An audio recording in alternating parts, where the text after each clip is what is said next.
University. And Dr. Madhu Murli, who is the additional professor, National Cancer Center, Trivandrum. I invite Dr. Abdullah to start his presentation. Good evening, everybody.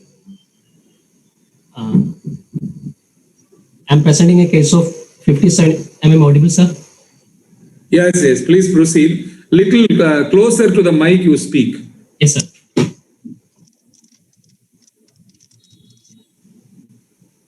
I'm presenting the case of 57-year-old female, Mallika Sukumari. She's a housewife from Trivandrum, Kerala. Her presenting complaints are yellowish discoloration of eye and urine for last 1.5 months, generalized itching and fatigue. History of present illness, apparently healthy lady.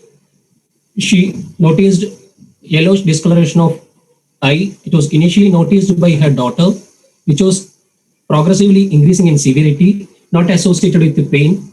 She also noticed yellowish discoloration of urine and also clay-colored stool. Along with that, she for last 1 month she had a intense itching all over body. Initially started at the abdominal region, then spread all over the body. It was not associated with pain, not associated with the fever or rigor or chills.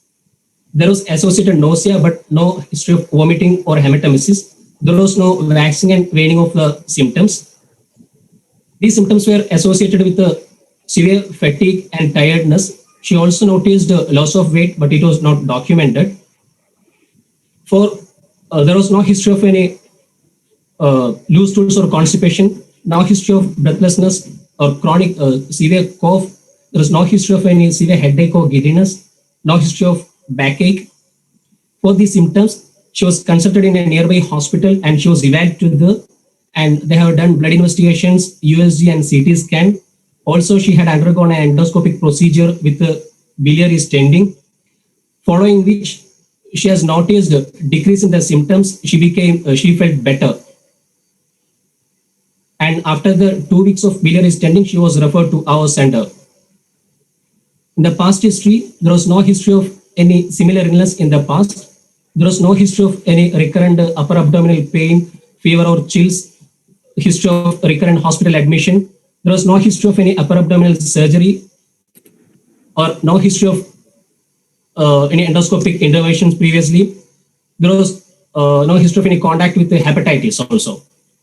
In the family history, there was no history of any documented malignancy in the family. In personal history, her sleep is normal. She had a decreased appetite, intake is poor, and bowel and bladder habits are normal. She takes mixed diet, and there is no addictions. She attained menarche to 14 years. It was a regular period. And she had underwent a total abdominal hysterectomy at the age of 43 for fibroid. She is P3L3. And in the treatment history, she had no history of any documented allergy to any medicine. There is no history of long-term intake of any indigenous medicinal preparation. And she is now being evaluated for these present symptoms and taking medication for severe itching. No, kindly give a summary of what you have said. Sum up the whole history now. Yes, and features of the history.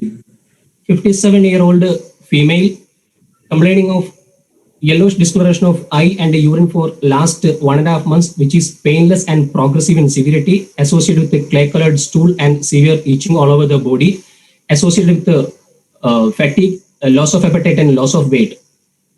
For which she was evaluated in the local hospital and had undergone endoscopic procedure and biliary stenting. She had no history of any similar illness in the past after 2 weeks of stenting, she was referred to our center for further management. And she is still having itching.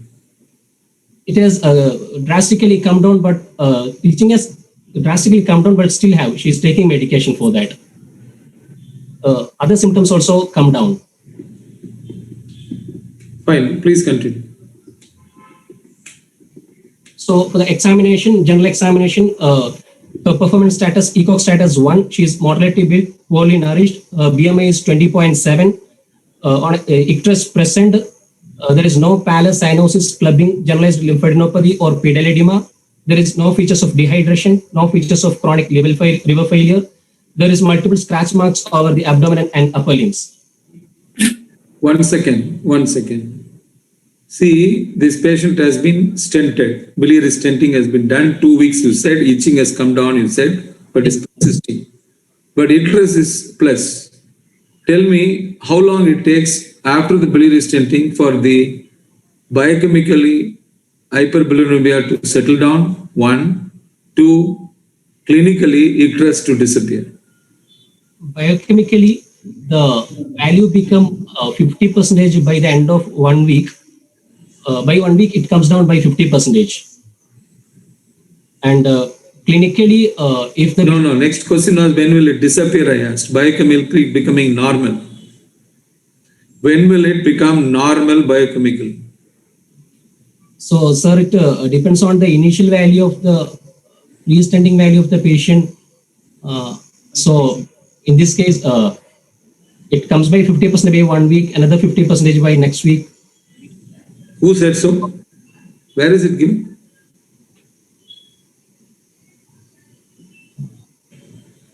It was another proposal was 8% by day it decreases. I have read previously.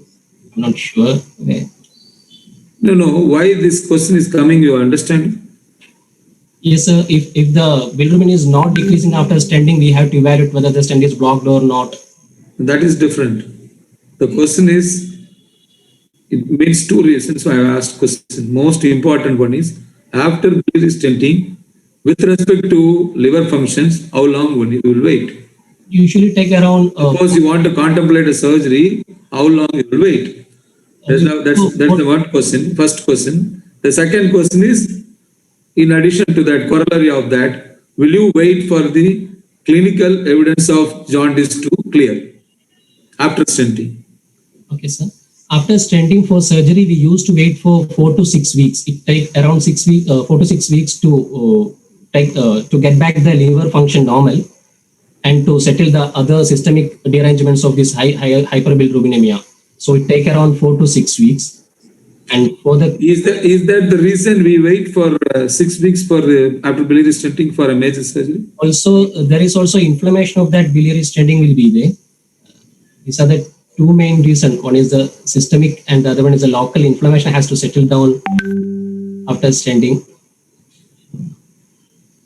Why you cannot offer surgery if, say, at the end of 2 weeks now, because the biliary stenting is already there? So why not you offer surgery now if it's otherwise fit? As from the history, it is only 2 weeks, so there will be.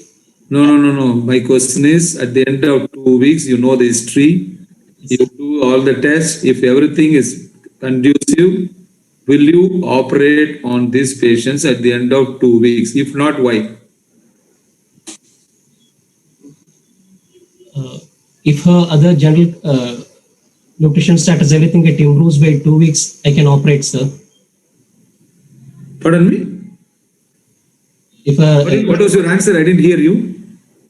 He can operate. Oh, you can operate. Okay.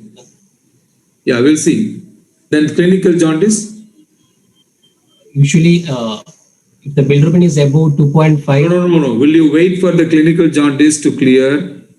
Or how long it takes for the clinical jaundice to clear after stenting? That was my question.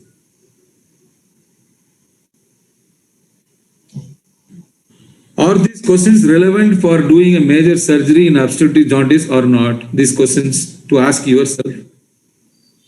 There is no need to wait till the jaundice has disappeared, I think. You need not wait for the clinical jaundice to disappear. Fine.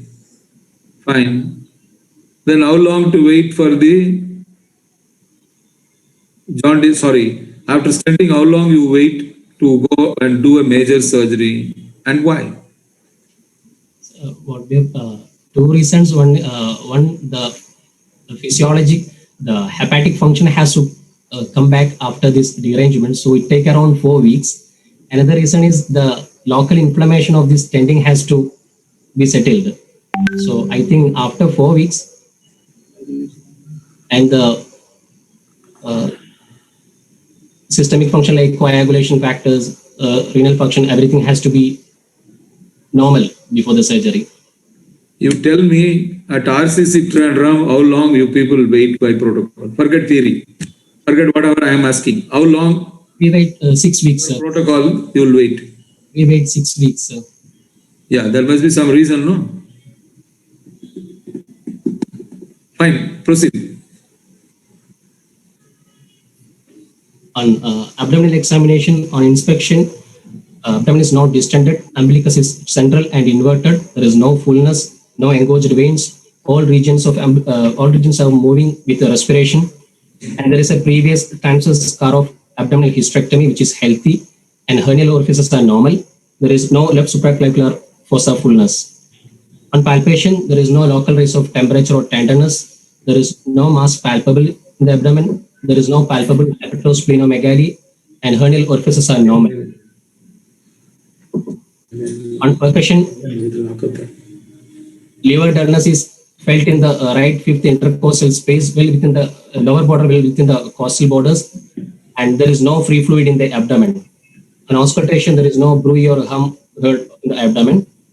And left supraclavicular node not palpable. Pervaginal and paracle examination within normal limits. Another system examination, the chest examination, air and bilaterally equal, normal vesicular breath sounds heard. There is no effusion, S1, S2 is normal, and no bony tenderness. CNS examination also within normal limits.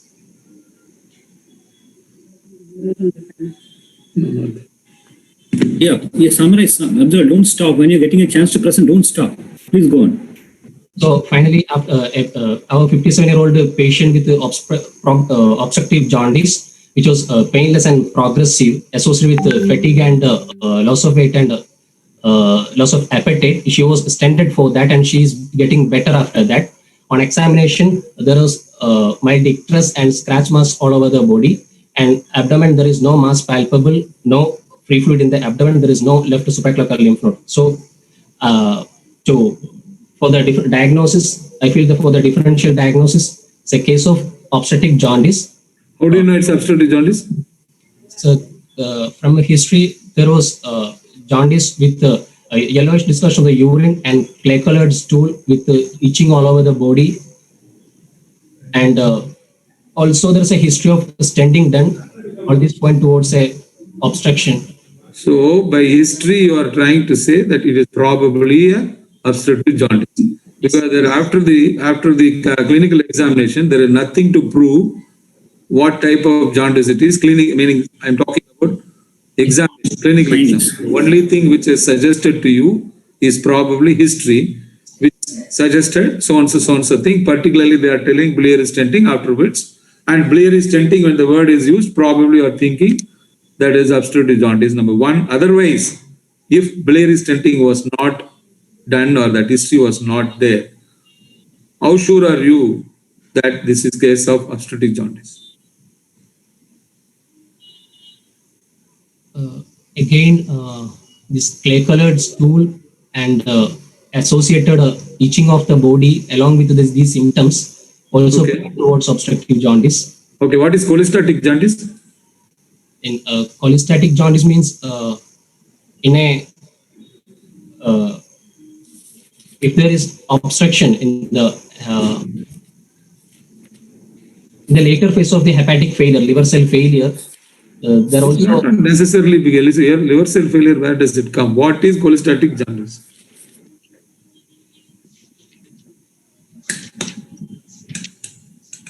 it is a bile flow has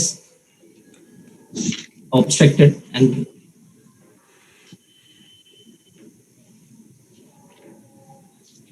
with respect to anatomy, how do you classify jaundice? With respect to anatomy, there can be pre-hepatic and post-hepatic.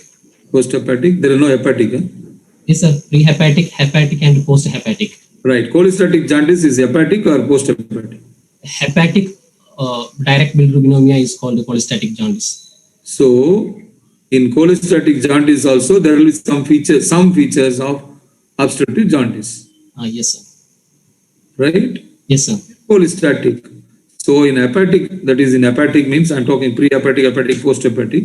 So, in hepatitis, in other words, there is a phase of cholestasis can be there. Yes, sir.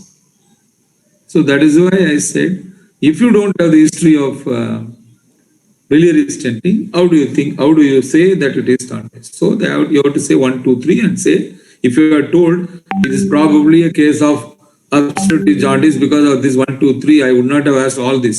Very confidently you said it is a case of obstructive jaundice. So I am asking what are the features which has made you think it is a case of obstructive jaundice. Okay? Yes, sir. Right. What you can only tell is there is no, is probably it's not a case of hepatitis 1, 2, 3. Whereas to say that it is obstructive jaundice after the examination is over, suppose there was something there which you felt because of the obstruction, it is there palpable, then you would be talking in a different tone. Now it is purely on history plus because there is stenting done. So the amount of jaundice also will not be that deep to say a classical orange colored, not only yellowish orange colored, and so it is the obstructive jaundice to say that. That's why I said all this. And moreover, why these questions are coming? Obviously, there is no clinical finding there for me to discuss. Yes, sir. Correct? There is no clinical finding according to you, and we have to go by what you have said because we are not examining sitting here to challenge you saying that whether there is whether his liver is palpable or not palpable, any other mass is there to ask. So we go by this, what you said. But you must be ready for this. I don't know RCC Trivandrum, how it is going to conduct the exam, but the MCA is allowed this sort of online exam even in the final. In fact, the NTR University, Andhra, has already sent a notice to us. I'm an examiner there. So they are told that it is going to be purely online. So this sort of online exam this time is going to happen. So you should be ready for presenting it this way. Don't get worried about it. But this is probably Trivandrum also that is Kerala University also may say that may do it because I have not yet got any information from Kerala University how they are going to do. But Medical Council of India has allowed us to do this way. It is allowed. One of the external examiners can be sitting outside. It is allowed. All this advisory has already come from the MCA. So be ready for this sort of examination. So without seeing our face, you may have to conduct the exam. Fine. Now tell me about clinical findings. You said absolutely there is nothing except for the itching marks and the jaundice. Is it not so? Yes. Itching marks plus jaundice is the only finding, as you said, right? Yes, sir. Abdomen wise, there is no palpable mass at all. Maybe post is Correct, no? Yes, sir. Have I understood you? Sir, There are no mass Jaundice palpable, no mass. interest is there, itching marks Itching is is there. there, but otherwise there is no clinical finding. Particularly in the abdomen, there is no mass, no ascites. Correct? yes, sir. Yes, sir. Correct. If that is so, then what will be your provisional diagnosis in this state? Clinical diagnosis now. No findings in the abdomen, but you are thinking it is a case of an obstructive jaundice. Yes, sir. I would like to give a diagnosis obstructive jaundice probably secondary to distal obstruction, that is malignant obstruction, that is carcinoma head of pancreas, and second one periambulary carcinoma. And No. Once you said the distal obstruction, it is understood that it is somewhere around that area. Now, why you are thinking it is malignancy? Let us not worry what malignancy. We'll come to that. Why you are thinking it is malignancy? this 57-year-old female with a history of pain. No, little louder, please. Little louder, please. This 57-year-old female with a painless progressive jaundice, which was Painless associated, progressive jaundice, yes. which was associated with fatigue and loss of weight and loss of appetite, with a history of last 1.5 months. 1 minute. We'll come to 70 years later. Don't you think in ordinary hepatitis also patient will have loss of weight, loss of appetite, fatigue? This patient, there was no history of any fever or any contact with hepatitis or What do you mean by contact? means if you are suspecting any hepatitis A or hepatitis E. How do you get jaundice? Please tell me contact. Huh? Not, sir. Means You use the word second time or third time you are using the word contact. What do you mean by contact? no, it's through the food only, sir. It's fecal oral route. No. This is the third time. First time I kept quiet in the history also, he said. Sorry, sir. And you are telling three times you have said it. So now I am forced to ask that question. How do you get hepatitis A and B by contact? No, sir. Hepatitis B and C through the blood transfusion, and so there is no history in the past like that. I am sticking to contact. No, What is the I'm sorry, relationship sir. of contact and hepatitis? I'm sorry for that.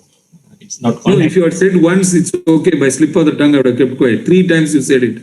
Then may ask that question. That history is significant. Okay. Then how do you get hepatitis A? Through the Online answer. fecal-oral route. Oral route. Okay. Most of the time it is waterborne. Fine. Second, hepatitis B and C. Through bloodborne and sexual transmission. Which one? Repeat you said. I'm not hearing you well. Bloodborne through the blood transfusion. Bloodborne. Okay. Fine. Now coming back to this case, it's a case of obstructive jaundice, according to you. That itself is not established, it's only clinical. And stenting is the only reason you are thinking that probably, and that too history saying that after stenting she has recovered a bit with symptoms, etc. Now, why do you say it's malignancy except for the age 70? Anything else? Weight loss, Yes, loss sir. of appetite. Anything else? And the duration of 1.5 months. 1.5 months. And there was no previous history of cholecystitis or gallstone history suggestive of any That gallstone. is important. That is important in this case where because we are not feeling anything. One is history. When you are relying totally on history, then you tell complete history. Meaning there is no past history of suggesting either biliary colic or cholecystitis. Anything else you'll think of? History of any That takes us to the next obvious question in any jaundice patient. You'll ask that. What is Kuroi's sign? In a case of obstructive jaundice, if the gallbladder is palpable, it is unlikely due to stone disease. I don't think the word obstructive jaundice is used by Kuroi's law or sign. In a jaundiced patient. Jaundice patient. Tell. In a jaundice patient, if the gallbladder is palpable, it is unlikely due to stone obstruction. Pardon me? Unlikely to? Stone disease. Unlikely to stone disease. Why? Because in a stone disease, due to the chronic inflammation, by the time the gallbladder get inflamed and contracted, so it won't be palpable. Okay. There are What are the exceptions of these signs? If it is if it is present, fine. Here the gallbladder is not palpable. Correct? Yes, In this case, according to you, gallbladder is not palpable. not palpable, sir. So, could it be a stone disease then? Can be a stone disease. Pardon me? It can be a stone disease. No. That's not the way to retract. Once you have said it's a malignancy, why it's malignancy you have to tell. Why not it is bile disease you have to tell. Okay. This is the way the obstructive jaundice questioning was going to happen anywhere, any class, anywhere. And particularly when there is no obvious mass there. All right. You are also talking assumption. I am also talking on assumption. So you will have to tell why it is not benign. Probably it's not benign. Most probably it is malignant. Why? In this patient, it is not. Biliary colic, you said, agreed. No history of biliary colic, you said. Biliary colic is there. It was painless, progressive. In biliary colic, Yes. painful. In a 70-year-old lady, painless, progressive disease of 6 weeks duration with itching and deep jaundice getting relieved by stenting and no previous history of biliary colic. Probably, most probably, it is a case due to malignancy because we have to talk on probability only because we don't have anything else to say. Because some provisional diagnosis you have to have. Anyway, what are the exemptions for the Kuroi's law? If there is a double impaction, one stone in the cystic duct and the other stone in the common bile duct, then gallbladder may be palpable. And if there is a pancreatic stone obstructing the distal CBD, then also gallbladder may be palpable. And oriental cholangiohepatitis also worm infestation also palpable. And if there is a mucocele or embayma of the gallbladder, that case also gallbladder will be palpable. Low insertion. Fine. Anything else lastly? I have not seen one, but the book says. Mills syndrome. Oriental cholangitis. Yes, sir. I have not seen one, but the book says so. Then how do you proceed now? You are thinking it is malignancy. And what are the three things you said in the malignancy? Chances of level of obstruction, where will you put now? As there is a history of This is obstructive jaundice case. You have to tell the cause, probable cause, of course. Here we are thinking of malignancy. If it is malignancy, anatomically, which malignancy you are thinking? head of pancreas. Most important thing is the level of obstruction. You very confidently said it is lower third. I don't know why you said it, lower part. There's a Why history. do you say it is lower part? Because you have already seen the MRCP, etc., which I have not seen. History of stenting. That's why. Pardon me? History of stenting was there. That's why. Stenting can be done in the proximal also. Yeah.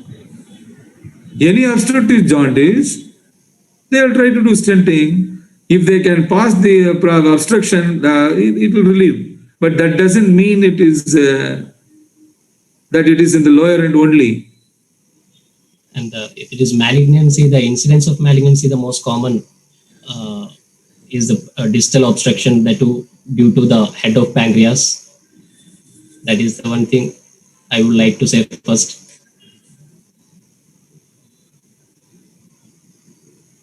See, head of the pancreas, periampullary carcinoma, lower end of the CBD stricture, malignant stricture. These are the three things which you will think if you are thinking of lower third. Yes, I am asking, how did you make out when the gallbladder is not palpable? How do you say confidently it is not eye stricture, or sorry, the level of obstruction is higher? How do you say so? it can be, it cannot be sure if the gallbladder is not palpable. Still, the most common cause is head of pancreas, but still the proximal obstruction is a possibility, sir. What is Klatskin tumor? The perihilar tumor. Their obstruction, the obstructive jaundice will not occur. Yes, sir. If both ducts are in perihilar tumor, the obstruction will be there. So that also present as a obstructive jaundice. Then suppose if somebody has stented it and they could pass stenting beyond that. And then what will be the difference? No, sir. There won't be any difference. Only based on the incidence of this malignancy, I can number that. That is why I am telling you, I am literally teaching you what not to be told in the exam. See, lower third and all, we don't know. You are on assumption, you are talking because there is nothing there clinically. Is it not so? So you have to tell there is an obstruction, we are relieved probably. Now we don't have anything to say. Everything is on assumption, is it not so? Yes, sir. It could be anything. From starting from down up, you go. And then you will say probability wise, this is more common, when that is less common, etc. That's all you have to tell when there is no finding. Suppose a gallbladder was palpable in this case after stenting. What will you say? After stenting. Then it is sure that it is distal obstruction. What? After stenting. Then gallbladder malignancy is a possibility. Yeah. See a gallbladder, you will think of. Or the obstruction is partly on the above the gallbladder cystic junction. You got it? Yes, sir. Partly the jaundice is relieved, but the gallbladder mucosal continues to be there. It is not getting relieved. If it is already involved in the cystic duct junction. Okay. Anyway, then how do you proceed now? In this patient, I will review the investigation they have already done from outside. They've already done blood investigations. You forget them. You tell me how will you do. So I have This to. patient has come to you with a history and stenting. Now, how do you proceed with the provisional diagnosis of probable malignancy as the cause of obstruction? Yes, sir.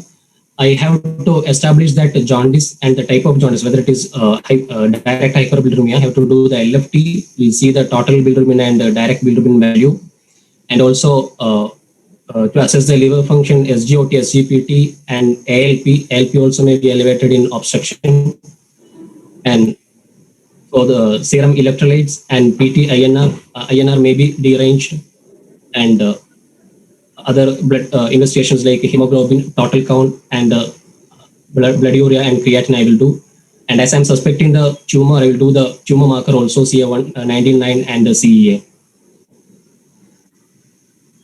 And so from this investigation, I can establish that whether it is a direct hyperbilirubinemia, and is there is any other systemic derangement due to this hyperbilirubinemia, like clotting factor problems or renal insufficiency. And then you are repeatedly telling renal insufficiency. Now you are putting actually a question into my mouth. What is hepatorenal syndrome? If there is a renal failure due to what is hepatorenal syndrome? Renal failure due to a primary hepatic cause.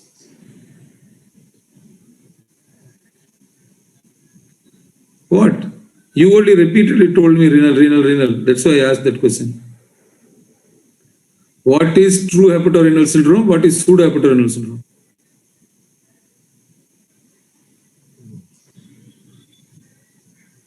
In hepatorenal syndrome means renal failure primary due to the primary pathology of the liver. And how do you say that? How do you say that properly? Put the correct words. Renal failure or renal dysfunction occurring secondary to liver problem and primarily not having any disease of the kidney. That is called as hepatorenal syndrome. If this is so, it is called as true hepatorenal syndrome.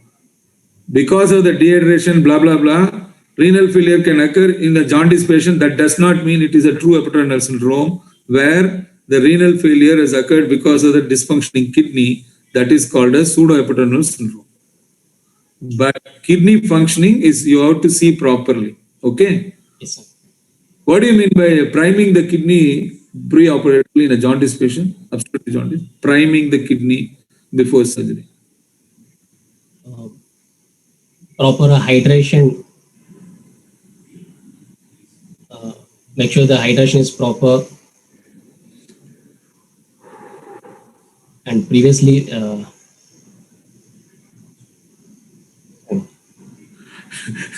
now, by telling renal function again and again, you only said it. See, this is what happens even in the exam. I have not come prepared to ask you any questions. How you take me, I am coming along with you. Right? What is the normal urine output? it is about 30 ml per hour per kg is okay. Is that the way? 30 ml per hour per kg. What do you mean by that? No, it should be above 1 ml per hour per kg. Yeah, 1 ml per kg per hour. Okay. Of course, there is a range 0.5 to 1 ml per kg per hour. Anything less than 0.5 ml, you are worried that it is dysfunction. And what is the 24 hours urine output to call it as anuria? If it is less than 5. What is anuria? What is oliguria? Anuria means a complete, oliguria means less than 500 degrees in. All this question is because of you. You said about renal function again and again. So when you say something, you should be ready for the questioning. Okay, anuria, oliguria, you must know. All right, it is day-to-day problem on the bedside problem. Okay, right. Now proceed. And next, I will do USG abdomen to see the level of obstruction, if there is gallbladder dilated, if there is CBT dilated, and the level of obstruction where it is, and also if there is ascites or any enlarged lymph nodes or any focal liver lesion. No, properly you go. Ultrasound you do for 1, 2, 3. Tell me again 1, 2, 3. First, I want to see whether there is a obstructed biliary system. Like yes, you want to confirm whether there is an obstruction at all or not. Correct. Then, and if you see an obstruction, then what is the next thing you'll see? what is the level of the obstruction? Level of obstruction. Then third one, What is the cause of the obstruction? cause of obstruction. That's all you will see. And then if you think it is malignant, then what else you will look for? Other features of malignancy, if it is like Other features means anything which make them ascites or any lymph node, enlarged lymph node. go systematically by T, N, Liver. not so. What will you look at the T level? What do you look for N level? What do you look for M level? Tell me. Okay, if it is malignancy, we will try to see the primary lesion, whether it is in the site Correct. of the lesion, and If that is possible with ultrasound, you look for the primary lesion, whether there is a lesion. If that is so, how big, where is it located, other features of the T. Then anything else? then the nodal enlargement. If there is an enlarged nodal, Peripancreatic, pericholangia, you will see the lymph nodes. Then see for the metastasis like any liver lesion or ascite. Then you will see for para-aortic group of lymph nodes. Yes, sir. Then come to the liver, look for liver metastasis, then look for ascites. All right. Yes, sir. Try to say always systematically, then you will not forget it. That's all. Then After that, anyway, what is the problem with ultrasound? the What all we wanted to see, we said, but we will be able to see everything what we said now.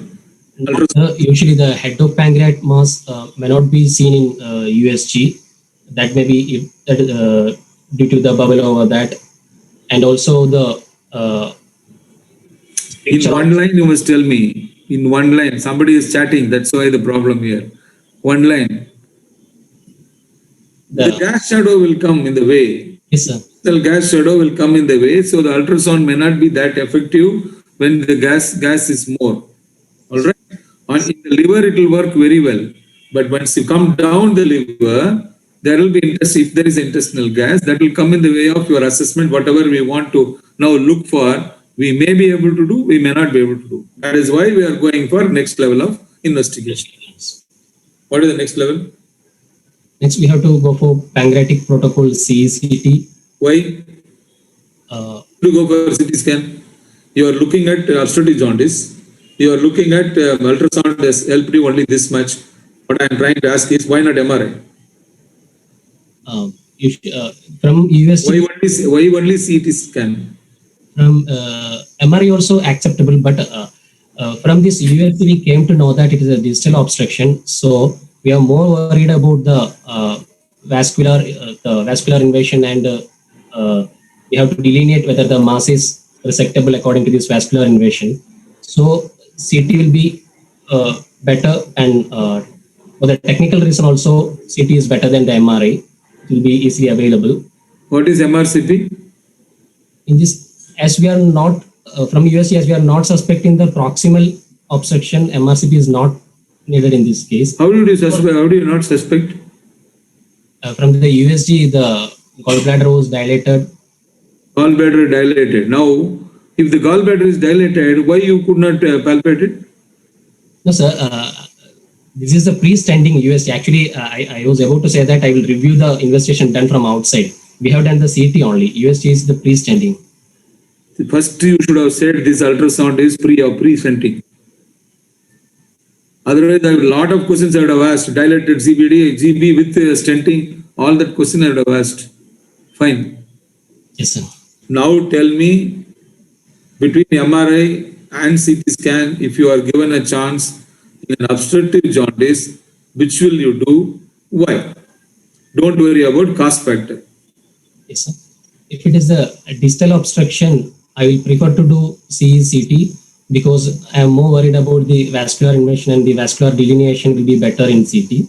And if it is proximal obstruction, I am more worried about the extent of the biliary radical extension. So MRI with MRCP will be a better choice. When will you do both? In the proximal one, to delineate the vascular invasion, we do CT also, CACT also along with this MRCP. Yeah, what they have done? And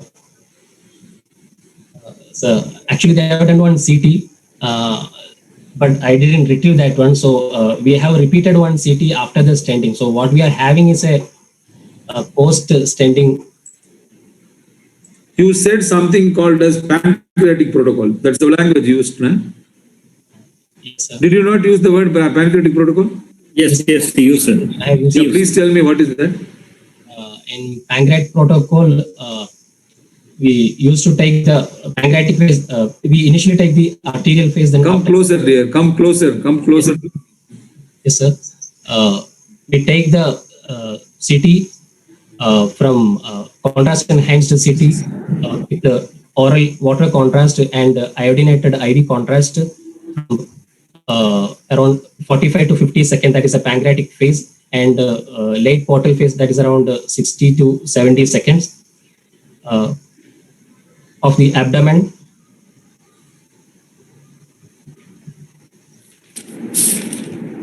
Along with that, we take pelvis and CT chest also. What probably you should have told me is when I asked again and again MRI, the current high resolution CT scans with a pancreatic protocol, the resolution is so good, the results will be as good as MRI, except that in MRI, MRCP can also be done. And one more thing is in MR, angio can be done, right? Which we cannot do it here. So that should be your answer saying that why you wanted CT scan. You got me? You're going to show the pictures? Yes, sir. Are you going to show the pictures to us? Yes, sir. Can I show the CT? Abdullah, you said what are the phases that you will take the CT scan? Initially arterial phase, then pancreatic phase. No, Abdullah, please. Initially, you have to have a plain CT. Yes, sir. After the Okay. Why do you want a plain CT? in plain CT, we can see calcifications and any features of pancreatitis. Yeah, you are looking for the calcifications of the pancreas or any stones associated. So any pancreatic protocol starts with a plain CT. Plain CT. Where are you from? Where are you from means, or do you belong to Trivandrum? No, sir. No. Why this question is coming, you know? What is more common in Kerala? With respect to pancreas, I'm asking. Pancreatitis is common. Yeah. Tropical pancreatitis. There is something special variety of pancreatitis common there, so you should know. Right. So this was a contrast enhanced CT from chest, abdomen, and pelvis. This is the arterial phase. In arterial phase, we specifically look for any arterial anomaly like the arterial supply of the liver, and in this case, it seems to be both the right and left hepatic artery coming from celiac axis only, and there's a dilated pancreatic duct, and we can see the stent in the dilated CBD, and there is a pneumobilia also post stenting. No. Show me the dilated CBD. What you are showing now is the pancreas. Dilated The post- pancreas is fine. Pancreatic duct. Show me the CBD. Dilated CBD. Wait, stop. This is dilated pancreatic duct. CBD. This one is a CBD. CBD is stent in situ, and this is a pancreatic duct, sir.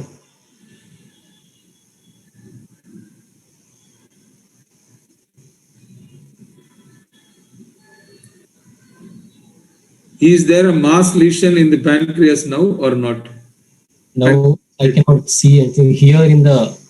There is vaguely we can see that very ambulatory region one lesion is there. It will be better seen in the proper pancreatic phase. That is next phase, that is around 45 to 50 seconds.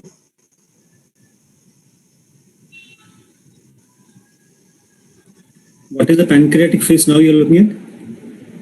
Yes, sir. This is a pancreatic phase. It is actually the late arterial or early portal phase. Here we can little more better appreciate that lesion.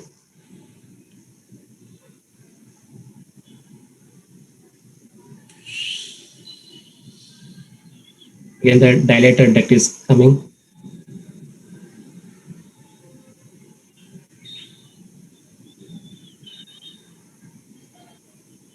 here now, this seems to be the periambular region, and a hypodensity is there. That seems to be a mass.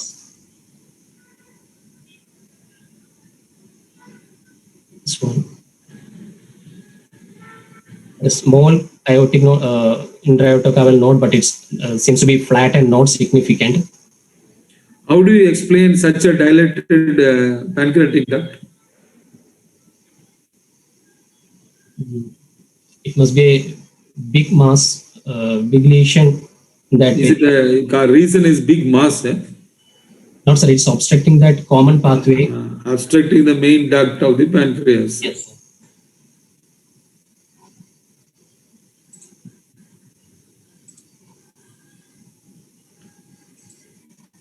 So from this CT,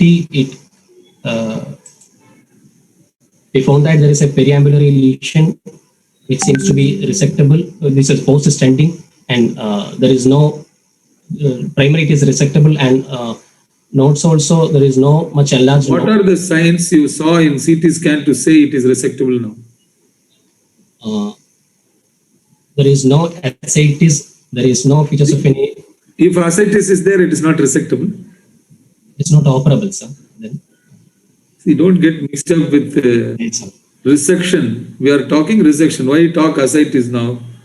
Pancreatic node, lymph node, liver metastasis, ascites, peritoneal metastasis, all that are gone. I am resection. You said locally it is resectable. So we are talking local problem. Tell me what is the problem. How did it say that it is resectable? We have seen the superior mesenteric artery is far away from the lesion, and also the portal venous and SMA confluence is also not abutted or infiltrated by this lesion, and this is confined to that periambular region only. So it seems to be there is no. Somebody is making a comment. They have to get corrected. Distant metastasis makes the lesion unresectable. They are telling it is the wrong word. They are telling ulta. Operability is different from resectability. Let them get corrected. Word operability is used when there is a non-metastatic disease. If it is metastasis, we use the word inoperable. But locally, it is resectable or unresectable. These are the technical part of it. Surgical wise, when you say resectable, unresectable, we are talking about local issue. All right, I'm not answering you. Somebody chatted. Fine, tell me. So coming in, how do you decide resectability? Local resectability? Can be resectable or borderline resectable or unresectable. It is based on the arterial and the venous invasion. And the venous, sir? What are the arteries and what are the veins? Is the common hepatic artery. If it is one, then superior mesenteric artery and celiac axis. Celiac axis. Yeah. Then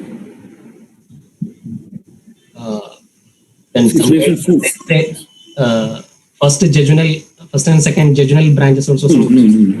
It's based on just the three arteries you said and one venous component. That venous component is the confluence of the SMA and the portal vein. So 3 arteries and 1 venous confluence. Yes, sir. Based on that, you say it's resectable or non-resectable.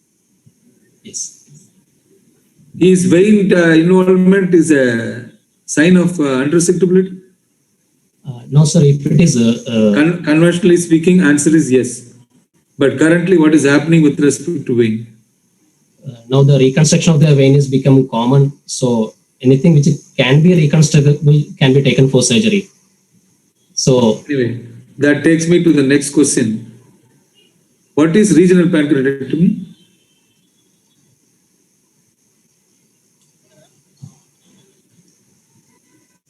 I'm sorry, sir.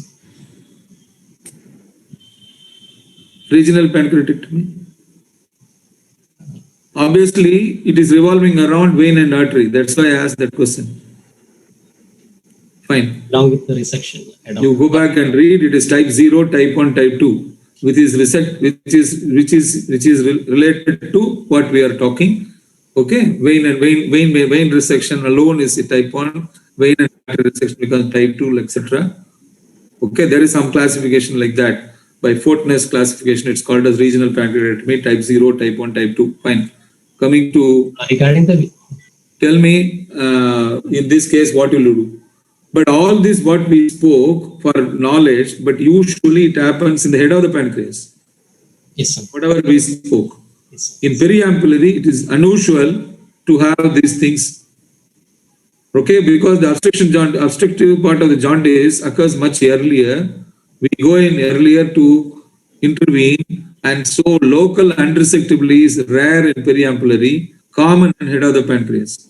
Okay, right. What is borderline? In borderline resectable, it is in the vein. If it is more than 180-degree abutment with the vein, and vein means portal venous and superior mesenteric vein confluence, and in the artery, if it is abutting the SMA less than 180-degree, or if it is abutting the common hepatic artery less than 180-degree, which is not reaching it to the celiac axis, and less than 180-degree celiac axis, which is not reaching up to the aorta. So this comes the borderline resectability. Why we are talking nowadays about borderline resectability? Now the concept is in the borderline resectable, there is a high chance of becoming an R1 resection. So we have to take the patient after neoadjuvant treatment. That's why preoperatively we have to see whether to send for neoadjuvant treatment or direct surgery. That's why. Fine. So how to differentiate between abutment and encasement? If it is a 180-degree, less than 180-degree, that is abutment. And if it is more than 180-degree, we call it as encasement. Is the degree of involvement alone enough to say that it's encased? Anything more than that? It is infiltrating into the wall also. No, I'm talking about all you decide based on your radiology. Based on not only on the more than 180, as I said, is right. More than 180 is called encasement, but along with that, you should have a contour anomaly and narrowing of the vessel also. Yes. Contour, there should be an alteration of contour as well as narrowing. And when you combine all these things, you say that it's really encased. Yes, sir.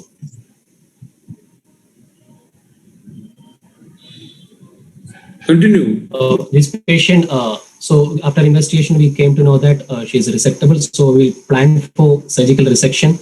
So we explain the patient about this Whipple surgery. We are planning Whipple's procedure. We'll explain the patient, and we will take a nutritional status and also just physiotherapy, etc. We will advise, and after that, she will take her for Whipple's procedure, and we will do pancreatic duodenectomy with regional lymphadenectomy.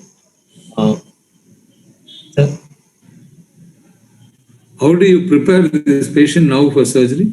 For a preoperative preparation. Stenting has already been done. Yes, sir. I've discussed enough of it, how long you will wait. So in the waiting period, what are you going to do?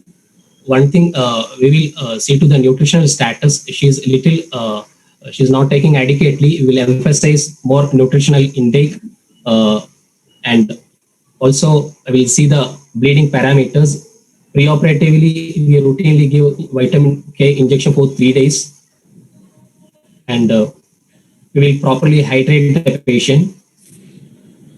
And physiotherapy part also, just physiotherapy also, we will give importance preoperatively. And after that, we will take the patient for surgery. Yeah, then what do you do on the table? On table, we used to have a diagnostic laparoscopy. After general anesthesia and epidural block, we will see for any inoperability finding in a diagnostic laparoscopy. One second.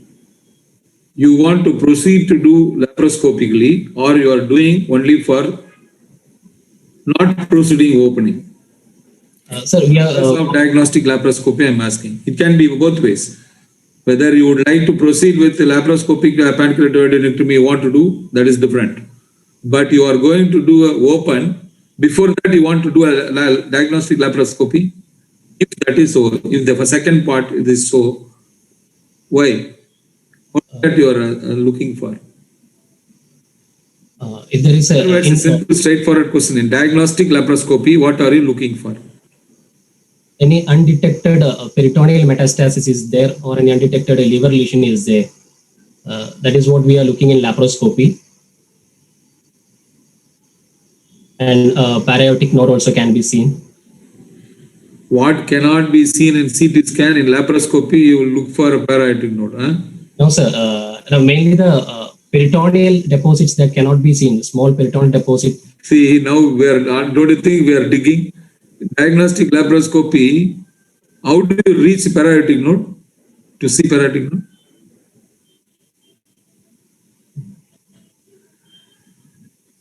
No, you can reach, but how do you reach?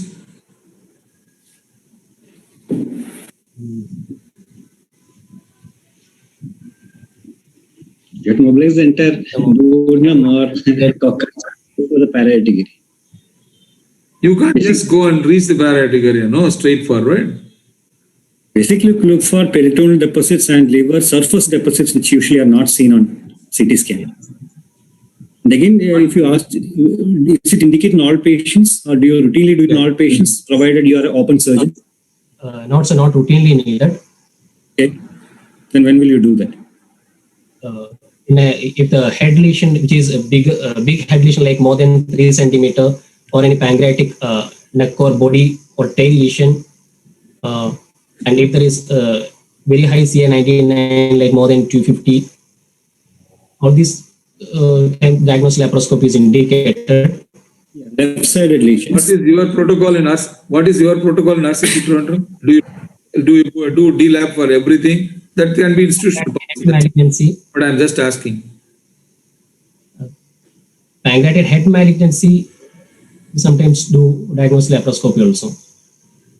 No, you're not answering me. Do you do as a policy of the institution before attempting any Whipples for all cases D-lab, or you will only do it for one particular subset of patients where you are thinking the chances of unresectability or inoperability is more? Only subset of the patients only, sir. When there is bigger lesions, CT in suspicious lesion, then only we go for this diagnostic laparoscopy. You have done diagnostic laparoscopy regularly? You? No, not sir. You don't do diagnostic laparoscopy? Means for the head of... No. Diagnostic laparoscopy as a whole. I'm not getting the question, sir. In this case, do you routinely, have you done diagnostic laparoscopy? For periamphitic malignancy? No. Forget malignant. Forget the pancreas. I'm just asking, have you done a diagnostic laparoscopy? Yes, sir. For the stomach, we routinely do. You routinely do. Have you done it? I asked. I have done, sir. Yes, no. Yes, sir. Yes, sir. You have done. Which port you take for a diagnostic laparoscopy? Umbilical. Where is the primary port for diagnostic laparoscopy? I'm asking. I would like to know whether you've done or not. I'm trying to examine you, evaluate you. I'm not done alone, sir. No. Nobody does anything alone. Nobody does it. No, sir. In laparoscopy, nobody can do alone. Yes, sir. The camera person, there is a person who has to operate, so there are many people. I am asking, what is the port? The umbilical port and right below the 2 centimeter below the epigastric, these two ports we do. Umbilical port you put, huh? You could put anything, but I'm just asking what do you put, that's all. And I got a reason to ask this question again and again. If you are going to do a laparoscopy and then proceed to do open, don't you think so the incision will be different when compared to a umbilical port which you do normally otherwise? I thought you will tell me either infraumbilical or a supraumbilical vertical incision and do it so that you can include it in the primary surgery if you are opening. Fine. Carry on. What do you use for the D-lab there? 30-degree scope or 0?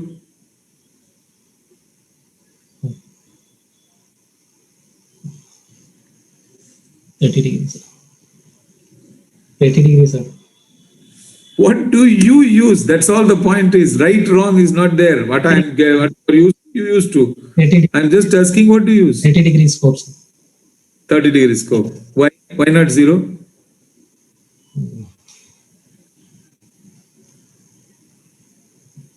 Fine. Now you have done it and the laparoscopy is negative. Then what do you do? What incision you are going to place for this patient? We use the subcostal extending to the left side incision we will do. Then we will see the abdomen once more. You said what? Subcostal? Bilateral subcostal incision. Bilateral subcostal, okay. And we will explore the abdomen once more, whether any inoperability Is it a complete bilateral subcostal No, or sir. limited bilateral like a hockey stick incision? Hockey stick like incision, chevron On incision. the left side, you do complete bilateral? No, sir. It's a right side extending to the left side. Yeah. And we will again No, see. you explode everything. Tell me the steps of the. You explode everything. Everything is there normal, and so you wanted to proceed. Okay, I will first coccerize the duodenum and the pancreas head, and after that I will go for the portal dissection. I will do the Cockerization in this case is called as cockerization or something else. When you are doing a pancreatic duodenectomy, what do you do? What are you looking for in the after cockerization? Tell me. Is there any the SMA is free or not from the mass? Is that what you assess in the cockerization? No, sir. From Cockerization, what is that you are looking for? First of all, that is not cockerization. What you do in Whipples, it is called as extended cockerization. Why? it is We have to do that, unlike in the other places where you do cockerization is a limited one. Here, we extensively do it. Go and see the left renal vein you have to see. To that part, you will have to see. That is the amount of cockerization you will do in pancreatic surgery. And it is also called as extended cockerization. That's what I told you. Cockerization is a very limited procedure for a limited surgery. Here, it has to be called extended cockerization. And once you do that, what do you look for?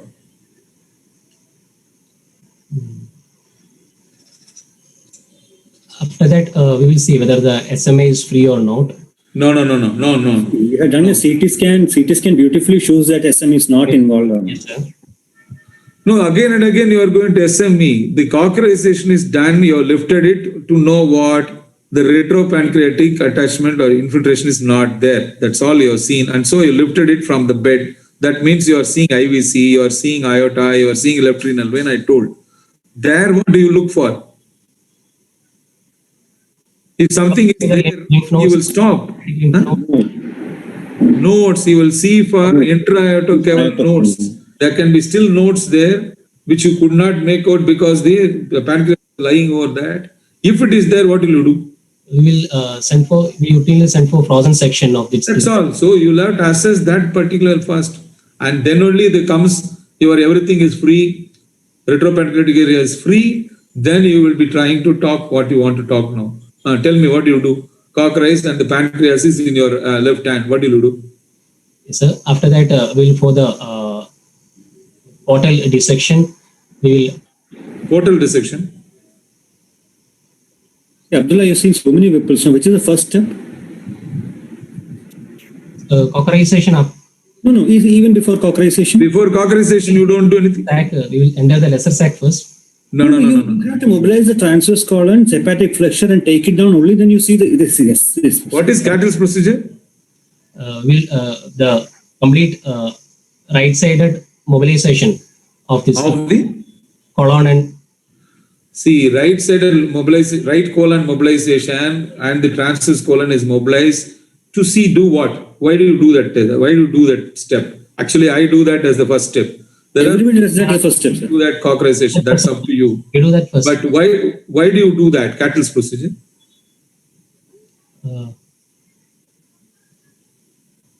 Till What do you see when you do that? Once you've Fine. done that, what comes? Fine. I will ask the other way around. What is the technique you follow to identify superior mesenteric vein on the table? Whatever you do.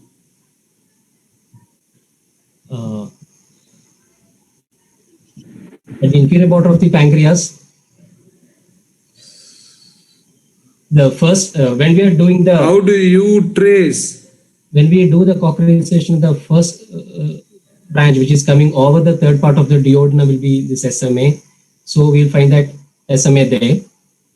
I am asking, how do you identify So SM? this cattle brush procedure, sir. Pardon me? He's saying cattle brush, sir. Cattle is okay. What do you see? That's why I asked repeatedly. What is Cattis procedure? Cattis procedure is what? You will easily lift it and see the vein, superior mesenteric vein. That is one way of identifying.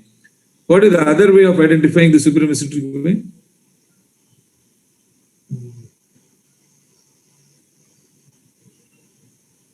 So you see, in a thin patient, you may be able to, while you do the cattle brush, you may directly see a superior mesenteric vein. In a person with a lot of fat, you may not be able to see that. You have to trace something to the SMV. You have to follow something.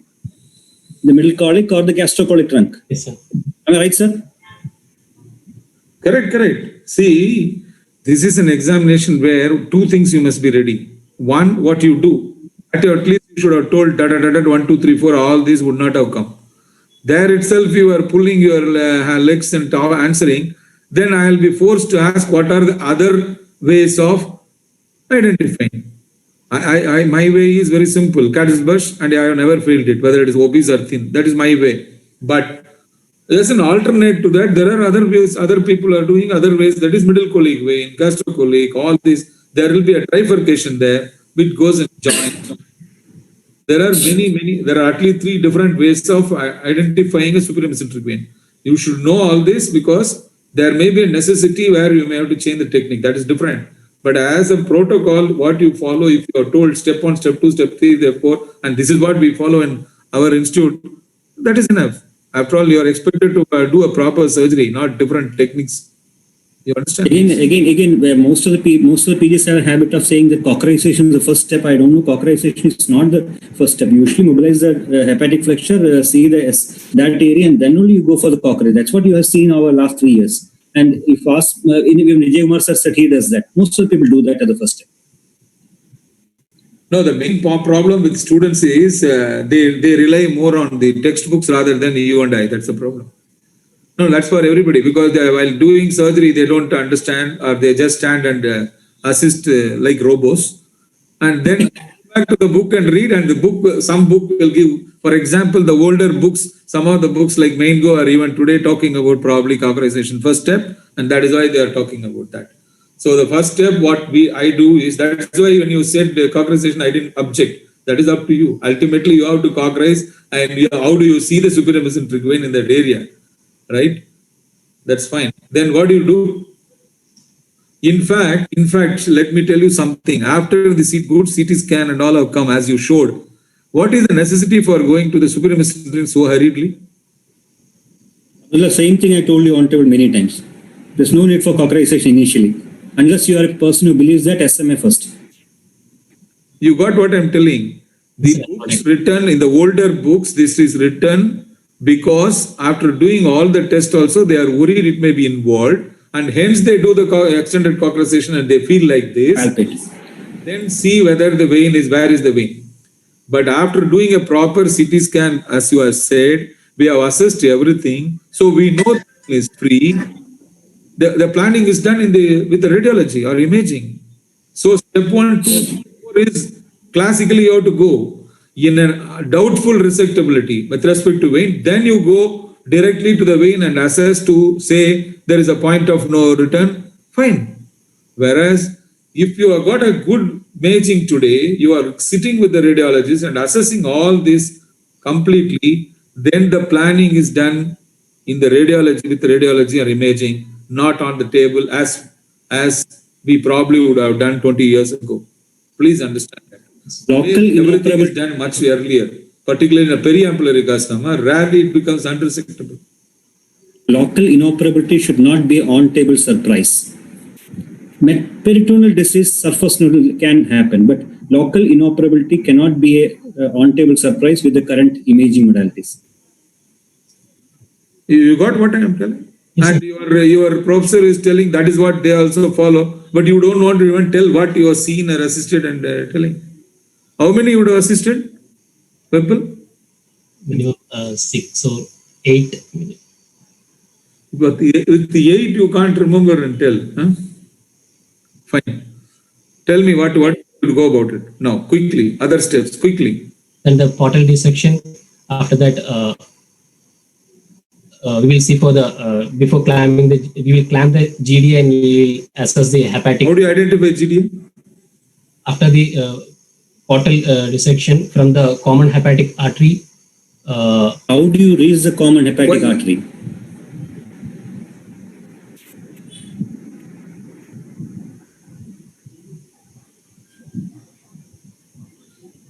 Here, along with the portal dissection, we can see this.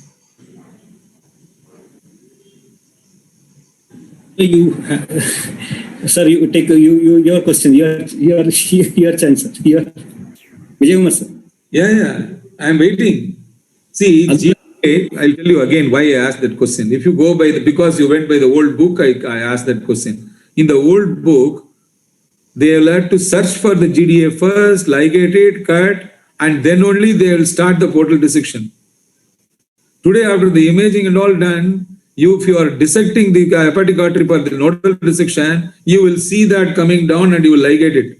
It is not that you have to first identify GDA, then only you will put the finger in the past.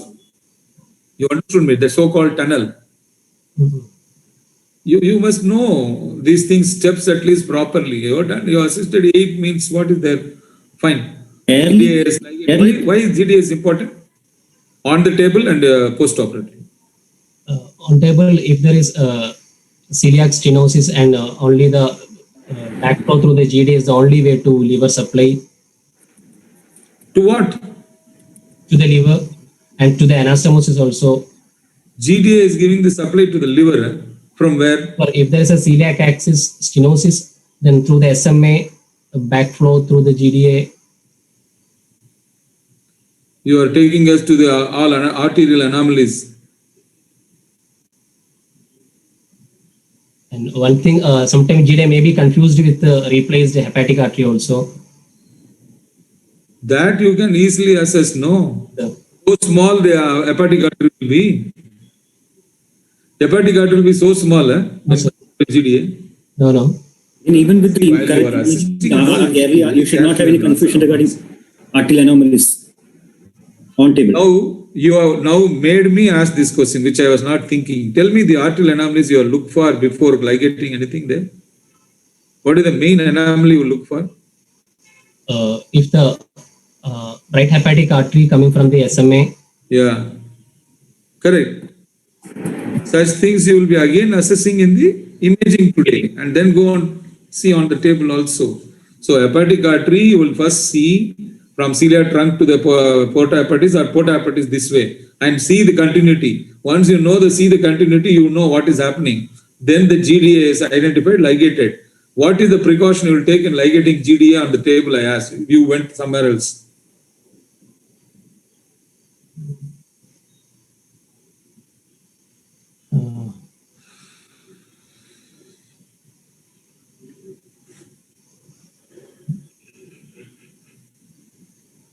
The idea here is you should know GDA bleeding is a known complication that is post-op. It is said to be 5%. And to avoid that, one of the things what they do tell is you have to give a proper stump and then doubly ligate or doubly clip, whatever you do. You must give a slip. The third thing is when it happens, it will result in the pseudoaneurysm of the hepatic artery. So all these things to avoid, you must give a proper stump, a little longer stump on the GDA and ligate it or clip it. They tell you don't go very close and then ligate it. The chances of slipping, etc. That is which is a known complication. GDA bleeding post-operatively, one of the main reasons of post-op hemorrhage. So we are talking very specifically about GDA. And also, I won't have this much time when you are assessing you along with other three students. If I become your examiner, today I am given 1.5 hours, so I am keeping on talking on the same thing threadbare. Okay, but you should know on the table GDA handling is important. Fine. After that, what do you do? You have done it. Let us not bother. You have done it. You have removed it. One important question I will ask: when will you, or how will you handle CBD in a obstructive jaundice case, and why that is important? It will be a thinned out CBD. Pardon me? It will be thinned. It will Talk loudly, please. It will be dilated but thinned out CBD. No. In an obstructive jaundice, when do you handle the obstructed bile? We used to send for culture. We should. No. Used to send for culture and all is different. When will you cut it? Will you cut very early in surgery? Will you cut it later? How do we handle? Is there anything to do with that in operative steps about the cutting of the biliary duct when it is dilated and it is obstructed? Avoid this biliary. It is considered to be infected bile. Yes, sir. In obstructed system, you consider the proximal to it would be infected. Here also, we'll consider it as infected bile. So the spillage on the table should be avoided. How do you avoid? Cutting the. That is the point I'm asking. Postpone it as much as possible. When you are going to take a longer time, what they say is you put a vascular clamp and then cut it. You understand? Allow that to let out. Many people say let out and suck it out so that the spillage is avoided, and immediately put a vascular clamp. Don't put any other clamp, crushing clamps, and then remove the whole thing. Here we have done as a stenting, and so you will be pulling out the stent and send it for culture and sensitivity. Over. Everything is removed. Do you believe in classical Whipples or Pylorus preserving. You do pylorus preserving? No, sir. We do the classical Whipple. Okay. How much stomach you remove in classical Whipple? Distal 1/3 we will remove. Okay. Now we have removed everything. Let us go fast. We have removed and send it. Now tell me, how do you reconstruct? We do the reconstruction, pancreatico-jejunostomy first, then the hepatico-jejunostomy. No, I didn't ask that. You are telling sequencing. So 1, 2, 3, yes, you are told. Okay, pancreatico-jejunostomy and then biliary anastomosis is fine. Pancreatico-jejunostomy. What do you do? How do you do? We are doing duct to mucosa. Pardon me? Pancreatico-jejunostomy, we are doing end to side duct to mucosa. End to side. Okay. Mucosa. Okay. What do you use? We use the PDS. I have to keep on asking. What size? 50 size. Sorry, sir. 50. PDS Okay. 50 we use for pancreatico-jejunostomy. Okay. That's fine. What is the leak rate in your setting?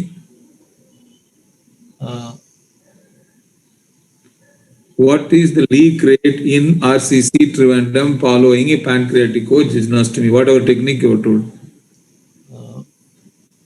Maybe around 10%. No question of our own. Sorry. You are from that place, you should know. Yes, sir. Or at least if you want to bluff, you say 10%. Then I will blame Madhu. Abdullah, whenever you ask a question, tell that biochemical leak would be this much. The biochemical leak only I am. Yeah, How you should do I know you are talking of biochemical leak? When I am asking, you should tell. Yeah, see, these are occasions to show that you know things also.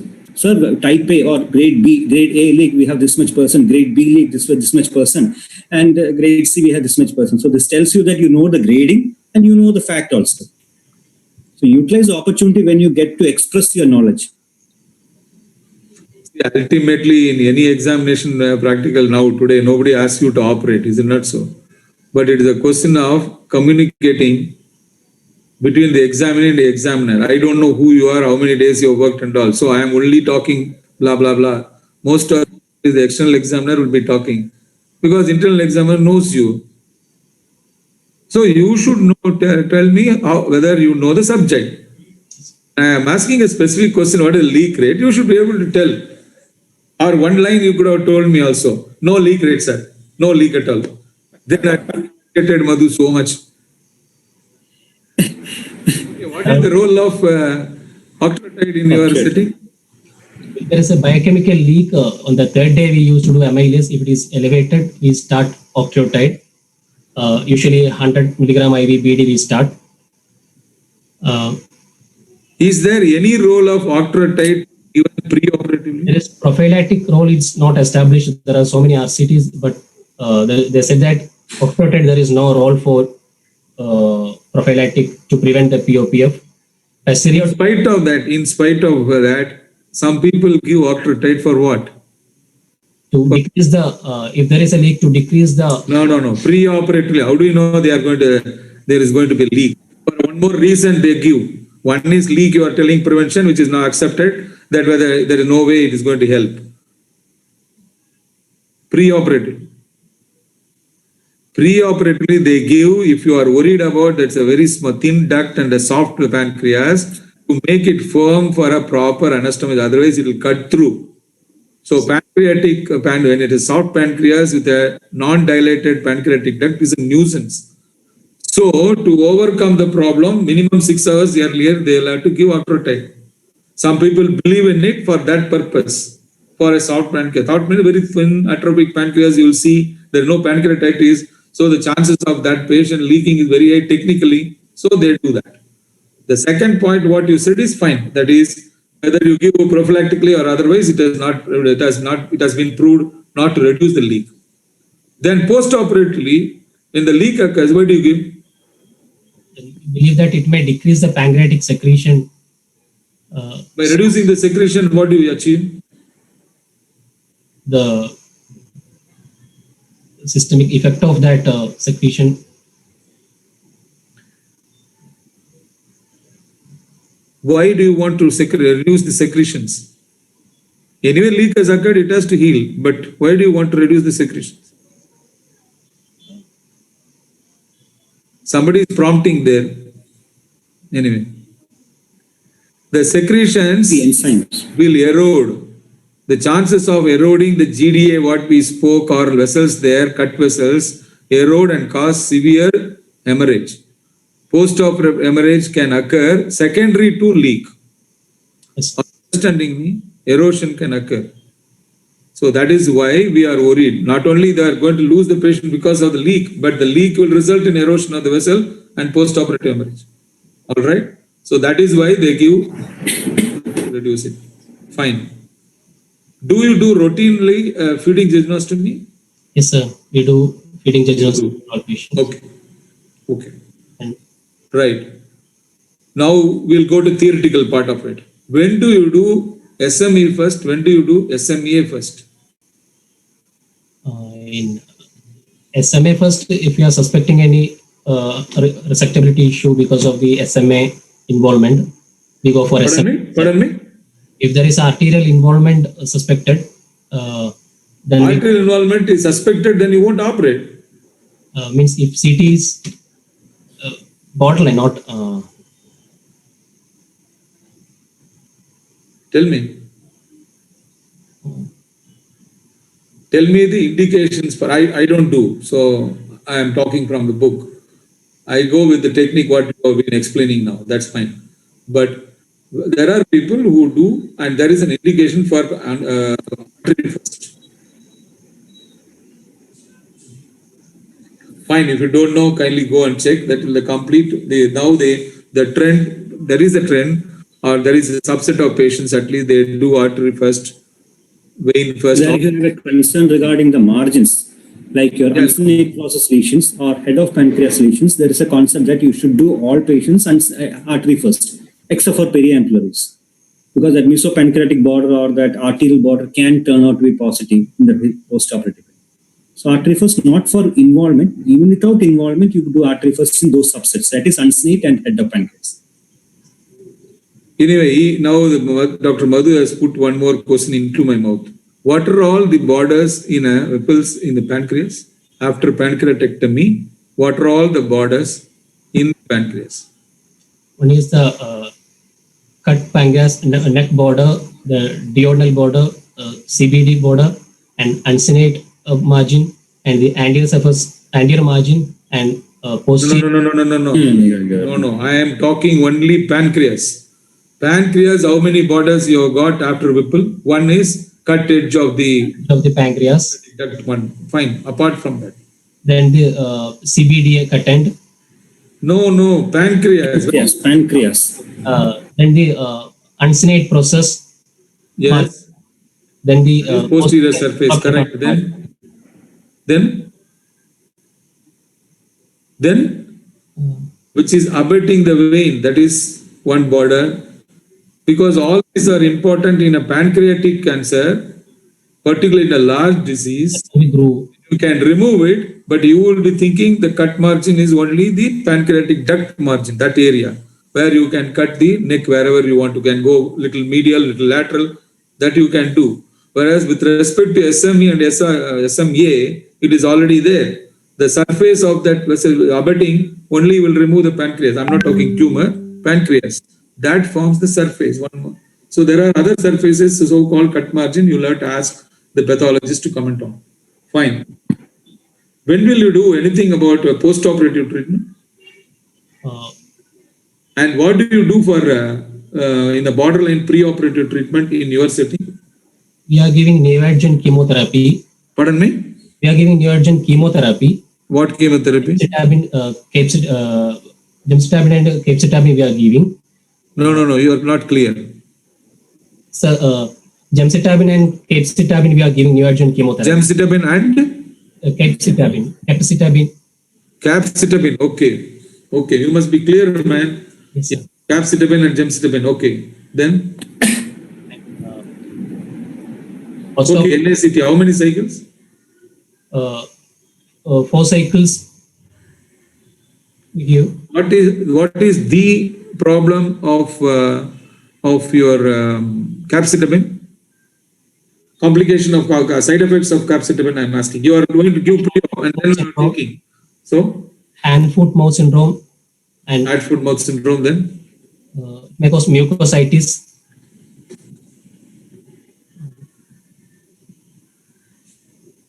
Peripheral neuropathy. Yes, sir. In all these capecitabine, etc., peripheral neuropathy is one of the most important things. Okay, fine. We are running short of time. We'll quickly go. If there are any other questions or anybody else, they can ask. No, usually Rexina takes in the chat, sir. Pardon me? Usually Rexina goes to the chat and takes up any important questions. Yeah, let them take, because she has now sent a message saying that it is already late. No, sir, we still have 15 more minutes, she said. That's why. And there are no such questions pending in chat, sir. So we can go further, maybe into the post-operative management and adjuvant therapy quickly in 10-15 So minutes. she is telling that how to examine you also. She like you, I think.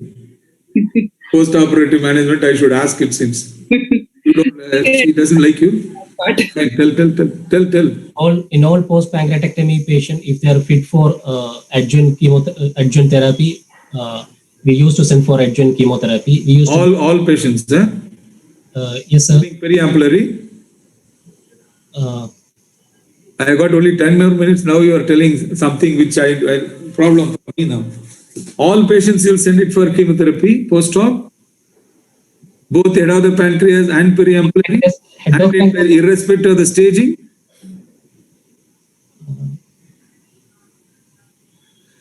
See, what do you do in RCC Trivandrum? You tell first. Don't worry about NCCN guidelines, NCG guidelines, etc. Tell me, what do you do? See, you must be, at least at the end of 3 years, you should be able to tell confidently what do people do in RCC Trivandrum. You are in RCC Trivandrum for 3 years, right? But I am associated with it for 25 years. I will tell what Madhu gives, what Chandramohan does, what A does, B does, I will tell.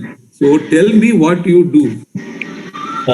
Head of pancreas, if there is T2 lesion or nodal involvement, we definitely send the patient for chemotherapy. The most important indication here would be nodal positivity. That is without any controversy, it's easy. Then coming to the primary state, T status. When will you? If it is T2 or more, we'll send for No, I'm chemotherapy. not able to hear you. Please. T2, sir. T2 What lesion. the? T2 lesion. If there is small T2. Okay. uh, What is the chemotherapy drugs used? now we are using gemcitabine and capecitabine. Okay. Uh, What is the role of radiotherapy? in, With post ripples? if the margin is positive, then we give Which margin is positive now? I told 4 margins. the uncinate region margin.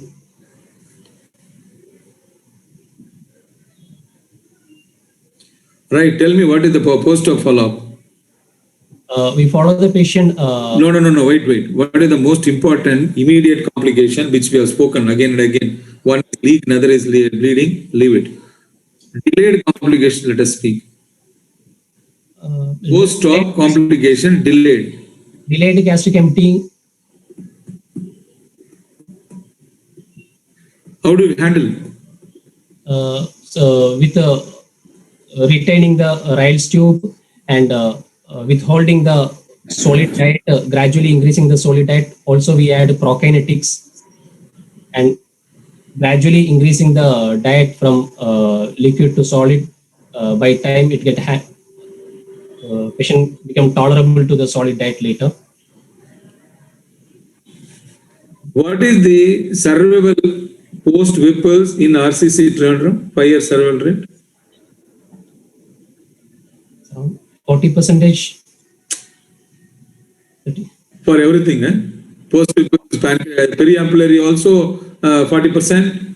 Head of the pancreas also 40%. Periambular is much higher. See, dear, you have to know your setup first.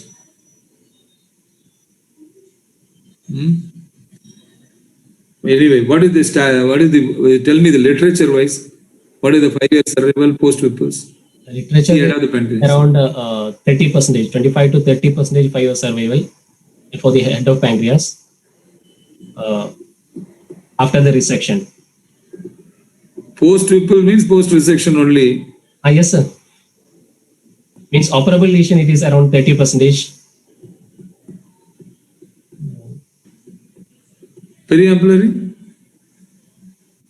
Periambular around 50%, 5-year survival is there.